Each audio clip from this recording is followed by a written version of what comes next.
YouTube वाले star teachers जिनको कुछ जानना ना कौड़ी, कभी ब्लैक बोर्ड लेकर कुछ एक्सप्लेनर बनाते हैं, खाली व्यूज बटोरते हैं, उटपटांग ग्रैब्स लिखते हैं और उसके बाद से अपने आप को इतना महारथी समझने लगते हैं कि कुछ लोग उनको फॉलो करने लगते हैं उनके तमाशे की वजह से, और फिर वो जाकर जहां पर जो आता है वो बोलते हैं और उसके दम पर फिर वो पैसे वसूलते हैं, छात्रों से वसूलते हैं। ये सबसे बड़ी चिंता की बात है। तकलीफ हुआ है बेचारे को। बच्चों से कह दिया जाता है कि भैया तुम कोचिंग सेंटर को ज्वाइन कर लो तभी तुम क्रैक कर पाओगे। ये कैसी व्यवस्था में हम जी रहे हैं? और मैं वायुसेना के पक्ष में नहीं हूं। क्यों नहीं हूं? मुझे वायुसेना क्रेडिबिलिटी पे कोई सवाल नहीं है, लेकिन ये सिविलियन एडमिनिस्ट्रेशन का काम है, क्योंकि आज आप नीट पे लगा देंगे, कल जो राजस्थान के अंदर एग्जामिनेशन होंगे, ये एग्जाम तो ठीक से हो जाए। मैं कह रहा हूं अगर ये सिर्फ नीट का प्रॉब्लम है, अगर सिर्फ नीट का प्रॉब्लम तो बात अलग है। हर स्कूल में हर जगह परीक्षा होती है, यूपी में होती है, तमिलनाडु में होती है, केरला में होती है, क्या हर जगह? अगर इस बार लगाना पड़ेगा तो क्या दिक्कत है? मैं कह रहा हूं हर जगह एयरफोर्स लगाएंगे। पिक्चर चालू करो बे। चलो भाई देखो अब मैं क्या करता हूँ। ये 20-25 साल से लीक हो रहे हैं, सालों से तो चला हम आ ये रहा कह दें खाली एक टीचर जिम्मेदार, ये संभव ही नहीं है। इसके पीछे एक बड़ा माफिया है, जब तक उस पर क्रैकडाउन नहीं होगा। आखिर क्यों सीबीआई ने जो नेट और उसका यूजी का एग्जाम था उसे क्लोजर रिपोर्ट क्यों लगाई? कोर्ट को दिखाई पड़ रहा है कि इस पूरे मामले में गड़बड़ी है और सीबीआई को नहीं दिखाई पड़ रहा। कोर्ट ने झाड़ लगाई उसकी 21 मई, अभी एक हफ्ते पहले की बात है। तो इसका मतलब है कोई बहुत ऑर्गेनाइज्ड माफिया है जिस पर क्रैकडाउन नहीं हो रहा, और मैं इसके लिए और एक नहीं है, मल्टीपल है, मल्टीपल देश भर में है। और अभी 21 मई की बात है, पिछली बार जब यूजीसी नेट का पेपर लीक हुआ था उसमें सीबीआई के इन्वेस्टिगेशन हुए और सीबीआई ने कोर्ट में जाके क्लोजर रिपोर्ट लगा दी कि पेपर लीक का हमें किसी तरीके का कोई सबूत नहीं मिला। कोर्ट ने इन्वेस्टिगेटिंग ऑफिसर को झाड़ लगाई है और कल 30 तारीख को उसकी दोबारा सुनवाई है। मतलब ये तरीका अगर है कि आप इसको अगर गंभीरता से ले रहे थे तो या तो आप पहले कहते कि पेपर लीक नहीं हुआ और उसी समय आप बात कर देते। आपने इन्वेस्टिगेशन किया, आपने ये माना कि पेपर लीक के लिए पैसे दिए गए, फिर भी आपने उस पर क्लोजर रिपोर्ट लगा दी।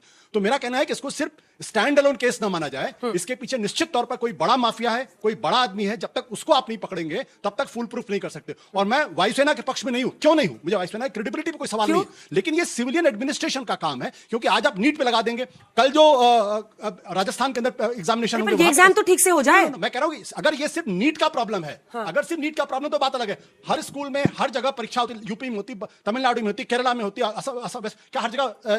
अगर इस बार लगाना पड़ेगा तो क्या दिक्कत है? मैं कह रहा हूं कि हर जगह एयरफोर्स लगाएंगे। क्यों नहीं लगा सकते? तब तो सिविल एडमिनिस्ट्रेशन के ऐसा नहीं है ना कि हमेशा के लिए खत्म। इस एग्जाम के लिए बातचीत हो रही है ताकि जब तक व्यवस्था को ठीक से फुल प्रूफ नहीं किया जा सकता है तब तक इसको करने में क्या दिक्कत? हमारे साथ कुछ और छात्र अनंत लखनऊ से जुड़ रहे हैं। अनंत बोलिए।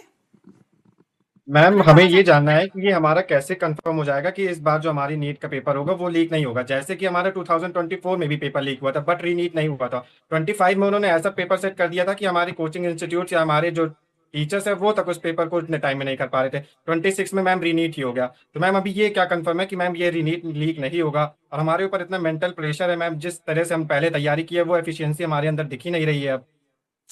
आई टोटली अग्री, मैं आपकी हर बात से सहमत हूँ और मुझे लगता है कि हर किसी को ये फील हो रहा होगा, क्योंकि आप कैसे कॉन्फिडेंस लाएं और कहीं ऐसा ना हो कि अब गुस्से में ऐसा पेपर सेट कर दिया जाए जिसको कोचिंग सेंटर्स, आप देखिए ना, मतलब कोचिंग सेंटर के टीचर्स को एपिटोम ऑफ नॉलेज माना जा रहा है। ये बच्चा भी कह रहा है कि कोचिंग सेंटर के टीचर भी सॉल्व नहीं कर पाए क्योंकि उनको सवाल पहले से नहीं दिया गया होगा। तो रुको जरा, सब्र करो।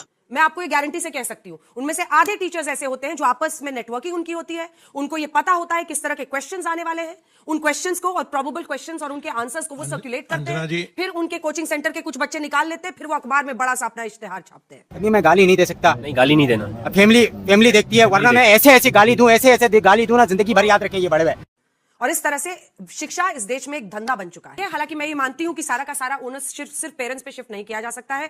ओनस और जिम्मेदारी एनटीए की है कि वो इन एग्जाम्स को ठीक से कराए, और नहीं होता है तो फिर उनके खिलाफ सख्त एक्शन की पूरी जिम्मेदारी और जवाबदेही इस देश के शिक्षा मंत्रालय की है, ताकि सख्त से सख्त कार्रवाई हो। और मतलब कुछ पेरेंट्स पैसा देकर खरीदते हैं इसलिए बाकी बच्चों के साथ नाइंसाफी हो जाए, इसकी आप इजाजत देश में नहीं दे सकते हैं। इस खबर पर आज तक की नजर लगातार बनी रहेगी। तो कौन सा तीर मारा? ऐसा कौन सा एहसान किया दुनिया पर पैदा होकर? और तुम्हारा क्या कंट्रीब्यूशन है इसमें?